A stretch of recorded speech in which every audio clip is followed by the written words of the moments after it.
এই যে মাইক খোলার জন্য বলেছে, জায়গায় জায়গায় মসজিদ কমিটিদের পুলিশ প্রশাসন ডাকছে, তাদেরকে একটা রিটার্ন অর্ডার দিতে পারছে না। তো আজকে আমার রক্তের রং যা, মুসলিম ভাইগুলোরও কিন্তু রক্তের রং তাই। আজকে এই সাম্প্রদায়িক বিভেদ করে কি করতে চাইছে? এই হিন্দু মুসলিম করে তারা ক্ষমতায় আসতে পারে, কিন্তু বাংলার মানুষ আর তাদের আর এই হিন্দু মুসলিমের এই ননসেন্স এজেন্ডা তারা আর খাচ্ছে না। শুধু আমাদেরকে ওরা বিভেদ করে দিয়ে, ভাগাভাগি করে দিয়ে ওরা ক্ষমতায় টিকে আছে।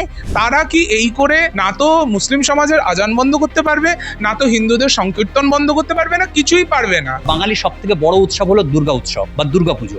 এই দুর্গাপুজোর সময় 5 দিন 6 দিন আমাদের কন্টিনিউ সকাল সন্ধ্যে রাত প্রত্যেকটি প্যান্ডেলে যে আওয়াজ হবে সেটাও কি শব্দ দূষণের মধ্যে পড়বে না? তো কথা বলার আগে ওদেরকে একবার ভেবে বলা উচিত যে কোনটা শব্দ দূষণ আর কোনটা শব্দ দূষণ না। আমরা যদি একত্রিত হতে পারি, মন্দিরের ঘন্টাও থাকবে, আজানও থাকবে, আর খ্রিস্টানদের প্রেয়ারও থাকবে, কোনো কিছুই যাবে না। সত্যি কথা বলতে সংখ্যালঘু যদি না থাকতো বা বাংলাদেশ পাকিস্তান যদি না থাকতো, আজকে বিজেপি দলটা ভারতবর্ষেই থাকতো না। দাদা, সরকারে আসার পর থেকেই শুরু করে দেওয়া হয়েছে সংখ্যালঘুদের উপর টার্গেট করে আক্রমণ। বলা হচ্ছে যে মসজিদের যে মাইক, আজানের মাইক, সে মাইক খুলে নেওয়া হবে। তাহলে বারংবার করে টার্গেট কেন করা হচ্ছে? ভোটটা তো তারাও দিয়েছে দাদা, তাহলে এত বিদ্বেষ?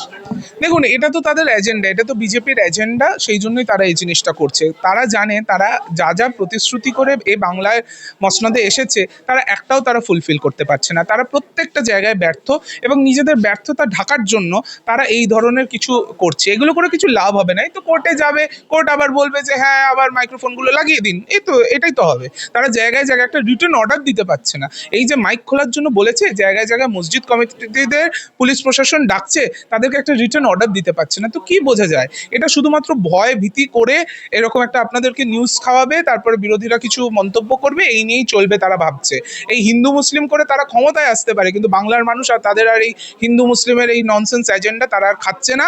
বাংলার মানুষ বুঝে গেছে এরা লক্ষ্মীর ভান্ডার দিতে পারছে না, যুবশক্তি দিতে পারছে না, ডিএ দিতে পারছে না, কিচ্ছু পাচ্ছে না। তারা শুধুমাত্র তৃণমূলের যত রকমের চোর চিটিংবাজ দালাল সমস্তগুলোকে নিজেদের পার্টিতে সামাল করে তৃণমূল কংগ্রেস দলটাকে তারা পরিশুদ্ধ করছে। এর বাইরে বিজেপি কিছুই করতে পারছে না, সরকারেরও কিছু করার ইচ্ছাও আছে বলে মনে হয় না।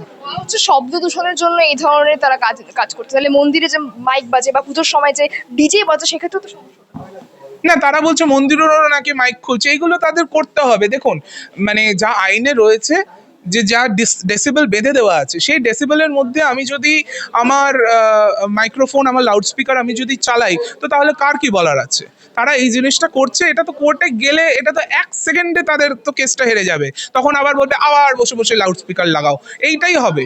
তারা কি এই করে না তো মুসলিম সমাজের আজান বন্ধ করতে পারবে, না তো হিন্দুদের সংকীর্তন বন্ধ করতে পারবে, না কিছুই পারবে না।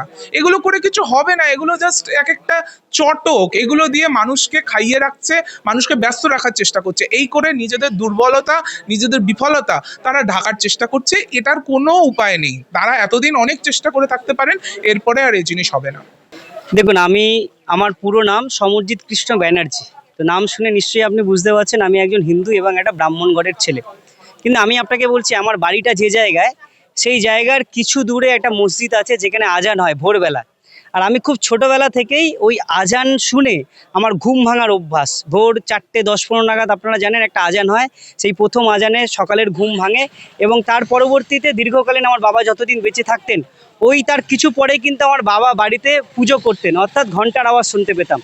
তাই আমি না খুব এই সর্বধর্মের সম্প্রীতির এই ব্যাপারটা দেখে বড় হয়েছি, এবং ছোটোবেলা থেকে সবার সাথে মিলেমিশে আমরা একসাথে বড় হয়েছি।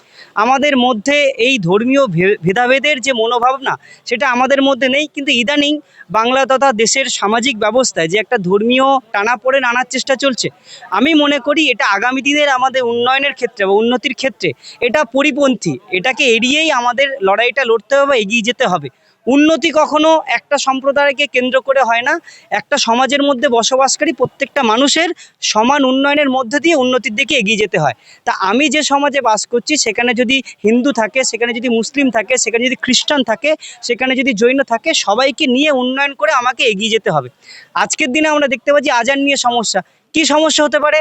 আজকে আমি একজন হিন্দু ব্রাহ্মণ ঘরের ছেলে, আমি যখন ঈশ্বরের কাছে প্রার্থনা করছি, আমি কি শুধু নিজের জন্য প্রার্থনা করছি? আমার পুজোর মধ্যে দিয়ে কিন্তু সমাজের জন্য প্রার্থনা আমি করছি। আমি যখন হিন্দু সমাজের জন্য প্রার্থনা করছি, ঈশ্বর সমাজের উন্নয়ন করছে। একজন মুসলিম ভাই তিনি যখন নামাজ পড়বেন, সেই নামাজের প্রার্থনাটাও কিন্তু শুধু তার ব্যক্তিগতর জন্য নয়, সেটাও সমাজের জন্য। একজন খ্রিস্টান ভাই তিনি যখন প্রেয়ার করেন সেই প্রেয়ারটা কিন্তু শুধুমাত্র তার সম্প্রদায়ের জন্য নয়, পুরো সমাজের জন্য করেন। তাই সমস্ত সম্প্রদায়ের মানুষ যখন সবাই মিলে ঈশ্বর আল্লাহ গডের কাছে সমাজের জন্য প্রার্থনা করব, সমাজ তো ভালো হবে।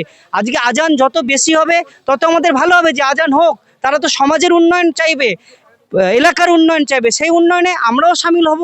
আর যে খ্রিস্টান যারা আছে তারা যখন প্রে করবে সেই প্রেয়ারে আমাদেরও ডেভেলপমেন্ট হবে, আমার এতে কোনো অসুবিধা নেই। কিন্তু যারা এই ভেদাভেদটা করছেন তারা আগামী দিন আমরা যদি ঐক্যবদ্ধ হই, সর্বধর্মের মানুষ আমরা যারা চাই যে সব ধর্মের সব সোসাইটির মানুষ একত্রিত হয়, আমরা যদি একত্রিত হতে পারি, মন্দিরের ঘণ্টাও থাকবে, আজানও থাকবে, আর খ্রিস্টানদের প্রেয়ারও থাকবে, কোনো কিছুই যাবে না। শুধু আমাদেরকে ওরা বিভেদ করে দিয়ে, ভাগাভাগি করে দিয়ে ওরা ক্ষমতায় টিকে আছে। আমরা যেদিন ঐক্যবদ্ধ হয়ে যাব, একটা ছাতার তলায় চলে আসবো সবাই মিলে, যে মন্দিরের ঘণ্টাও থাকবে, আজানের মাইকও থাকবে এবং খ্রিস্টানদের প্রেয়ারও থাকবে, সেদিন দেখবেন এদেরকে আর খুঁজে পাওয়া যাবে না, সেদিন কিছু মানুষ থাকবে আর সমাজ থাকবে। এটা যদি করে থাকে, আজান বন্ধ করা তার চেয়ে নিন্দনীয় এবং তীব্র ধিক্কার জানাই। প্রথমে আজান কেন বন্ধ হবে?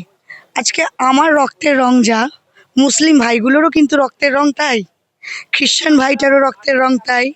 আজকে এই সাম্প্রদায়িক বিভেদ করে কি করতে চাইছে?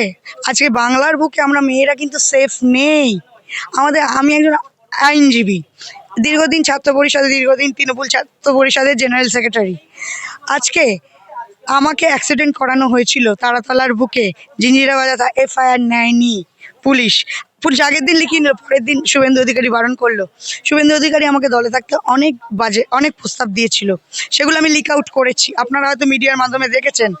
এবং আজকে আমি বলছি, এই সরকার অন্য মহিলাদের, যুবকদের, কৃষকদের, সংখ্যালঘুদের সবার প্রতি যা অন্যায় করে যাচ্ছে। আজকে মহিলাদের অন্নপূর্ণা ভাণ্ডার দেবে বলে অন্নপূর্ণা ভাণ্ডার কিন্তু ঢুকছে না, এই বলে ভোটটা নিলেও কেউ অন্নপূর্ণা ভাণ্ডার পাচ্ছে না।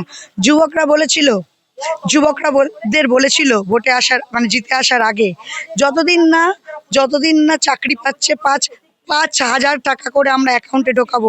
হয়নি। এর আগেও দেখেছেন 15 লক্ষ টাকা পাইনি আমরা উজ্জ্বলা কাণ্ডে জড়িয়ে। আজকে অমিত শাহ তিহার জেল খেটে এসে আইপিসি, সিআরপিসি, এভিডেন্স অ্যাক্ট এগুলোকে সব তুলে দিয়ে কি সব ওদের মতো নাম করে ভারতীয় ন্যায় সুরক্ষা সংহিতা, এই সেইতা, ওই হিতা, সেই হিতা, এইভাবে কি হয়? আমি জানি না, তারাও তো মানুষ, তারাও তো আমাদের ভাই। কেউ আজকে একটা সংখ্যালঘু ভাই, আমি যদি অ্যাক্সিডেন্ট হয়ে পড়েছিলাম, সেই তো আমায় তুলে নিয়ে গেছিল। তাহলে কিসের ভয় তাদেরকে নিয়ে? কেন সংখ্যালঘু ভাই, কেন এরকম সাম্প্রদায়িক বিভেদ হচ্ছে? এটা তো নির্লজ্জের মতো কাজ করছে। আজকে মুসলিম মানুষরা, আমি তো একবার বললাম, ওদের রক্তও যা আমাদের রক্তও তাই। এটা একটা সাম্প্রদায়িক বিভেদের সৃষ্টি করছে এবং এইভাবে নির্বাচন কমিশনকে দিয়ে ওরা এইবার জিতেছে। আমরা কিন্তু জিতছিলাম, নাহলে শুভেন্দু অধিকারী বলে কি করে এত দফার পর থেকে আমি আবার জিতছি, বলে কি করে? আর আমাদের কিছু বালিশ চলে গেছে না দলে, গদ্দারগুলো বালিশ চাটার দলে, ওটা হলো আমাদের কিন্তু তৃণমূল কংগ্রেসের দুজন নাম, মমতা বন্দ্যোপাধ্যায়, অভিষেক বন্দ্যোপাধ্যায়। মমতা বন্দ্যোপাধ্যায় এবং অভিষেক বন্দ্যোপাধ্যায়, আমাদের তৃণমূল কংগ্রেস মানেই মমতা বন্দ্যোপাধ্যায় এবং অভিষেক বন্দ্যোপাধ্যায়। আর আমাদের কোনো শাখা নেই, ওটা বিশাখা মানে কি বলছি, বিজেপির বি টিম। আজ 21 দেখেছেন, 21 দেখার পর সবাই আসতে চাইছে আমাদের দলে, আমাদের দল নেবে না বলে দিয়েছে, কিন্তু হাতে পায়ে ধরে কান্নাকাটি করছে। আমাকে কতবার অফার দিয়েছে, কে যায়? আমি তো যাবো না, আমি বলে দিয়েছি আমি বালিশেও নেই, মালিশেও নেই, পালিশেও নেই, কে যাবে? আমি যাচ্ছি না। আমি মরে গেল আমার ডেড বডিটা যেন ওরা না ছোয়। আমি মরে গেলেও ডেড বডিটা আমাকে মেরে ফেলারও টার্গেট আছে। মেরে ফেললেও বা কাউকে দিয়ে আমাদের মধ্যেই ভেতরে ঢুকে আছে, বলবে হয়তো মদ খেয়ে, আমাকে আগের দিন একটা অ্যালিগেশন, মাথায় গন্ডগোল বলতে পারে কেউ বলবে মদ খেয়ে অ্যাডিক্টেড হয়ে ঢুকেছি, কেউ আমাদের জড়িয়ে ধরছে আজকাল রাস্তাঘাটে। তারা কিন্তু বালিশ শিবির থেকে এসে আমাদের কালীঘাটে এসে বসে থাকছে, আমরা কিন্তু জানি খুব ভালো করে, তাদেরকে আমরা চিনিও। সুভাষিস দাসের সাথে, মহেশতলার সুভাষিস দাসের সাথে তাদের সম্পর্ক আছে। ভোটের সময় সকলের কাছ থেকে ভোট চাওয়া হয়, কিন্তু ভোট হয়ে গেলেই তারপর হিন্দু মুসলিমের যে বিভেদ তৈরি করছে বিজেপি সরকার। দেখা যাচ্ছে যে মসজিদের মাইক খোলাকে কেন্দ্র করে এখন বিতর্ক সৃষ্টি হচ্ছে, বলা হচ্ছে যে এদিকে নাকি শব্দ দূষণ হচ্ছে। কি বলবেন যে ভোটের সময়? আচ্ছা দেখুন, প্রথম বলি যে এই শব্দ দূষণ যদি হয়েই থাকে, আমি একটা কথা বলি, মাইক বাজারে যে শব্দ দূষণ হয়, যদি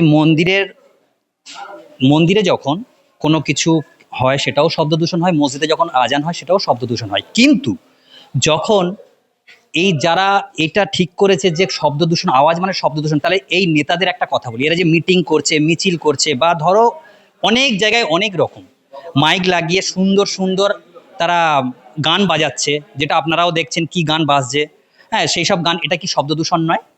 এবং শুধু তাই নয়, শব্দ দূষণ যখন এরা বলতে চাইছে, সেখানে শব্দ দূষণ এরা প্রতিনিয়ত, আজকে আপনারা বলুন, যেখান থেকে ক্ষমতা এসছে 4 মাস, এই 4 মাস কন্টিনিউ কোনো মোড়ের মাথায় আপনারা দেখেছেন যে এদের এই গান বাজানো বন্ধ আছে? তারপরেও আমি এই জায়গায় দাঁড়িয়ে বলবো, যদি এগুলো নিয়ে যদি শব্দ দূষণ এরা যদি মনে না করে, মসজিদের আওয়াজ বা মসজিদের যে আজান বা মন্দিরের যে আওয়াজ বা মন্দিরের যে মানে কি বলা যায় যে গান হয়, সেগুলো যদি শব্দ দূষণ হয়, তাহলে আমিও মনে করি যে নেতারা যে রাস্তায় দাঁড়িয়ে মাইক নিয়ে যে আওয়াজ তুলছে, মিছিল করছে, এবং শুধু তাই নয়, মোড়ে মোড়ে দেখবেন মাইক লাগিয়ে ওরা গান বাজাচ্ছে, সেগুলোও কিন্তু শব্দ দূষণ। তাহলে শব্দ দূষণের নিয়ম যদি পালন করতে, তাহলে একসঙ্গে সবকটাই শব্দ দূষণ, সেগুলো সব বন্ধ করুক। শুধু তাই নয়, আগামী দিন আমাদের সবথেকে বড় উৎসব, বাঙালির সবথেকে বড় উৎসব হলো দুর্গা উৎসব বা দুর্গাপুজো। এই দুর্গাপুজোর সময় আপনারা জানেন যে 5 দিন 6 দিন আমাদের কন্টিনিউ সকাল সন্ধ্যে রাত সারা দিন আমাদের প্রত্যেকটি প্যান্ডেলে যে আওয়াজ হবে, সেটাও কি শব্দ দূষণের মধ্যে পড়বে না? আপনারা এটা ভালো বলতে পারবেন যে এটাও শব্দ দূষণের মধ্যে পড়বে কিনা। তো কথা বলার আগে ওদেরকে একবার ভেবে বলা উচিত যে কোনটা শব্দ দূষণ আর কোনটা শব্দ দূষণ নয়। আপনারাও ভালো বুঝতে পারবেন। বেছে বেছে এই সংখ্যালঘুদেরকে কেন টার্গেট করা?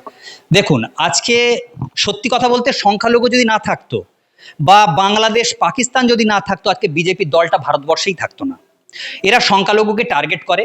সংখ্যালঘু এই মাইন্ডটা কিছু হিন্দুত্ববাদীর মনের মধ্যে ঢুকিয়ে তারা ভোট ব্যাংক তৈরি করে, এবং সেটাকে আপনারা দেখেছেন আসাম থেকে শুরু করে, উত্তরপ্রদেশ থেকে শুরু করে, এবং অন্যান্য স্টেটে, সেটা আমাদের বাংলাতেও শুরু হয়েছে কিছুদিন দেখছি, যে এই হিন্দু মুসলিম একটা বিভেদ তৈরি করে না, একটা লড়াই দাঙ্গা লাগানোর একটা পরিকল্পনা চলছে। কিন্তু বাংলার মানুষ অনেক সচেতন, বাংলার মানুষ অনেক বুদ্ধিমান।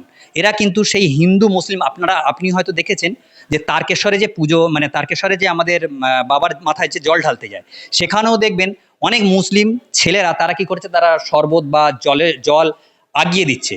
এটা হলো আমাদের বাংলার সম্প্রীতি, এটা শান্তি সম্প্রীতি, এটা বাংলাতেই হয়, অন্যান্য কোনো রাজ্যতে হয় না। কিন্তু সেখানেও যদি এরা এই চিন্তা ভাবনা নিয়ে আগামী দিন যে চলতে চাইছে, এটা কিন্তু খুবই খারাপ করছে।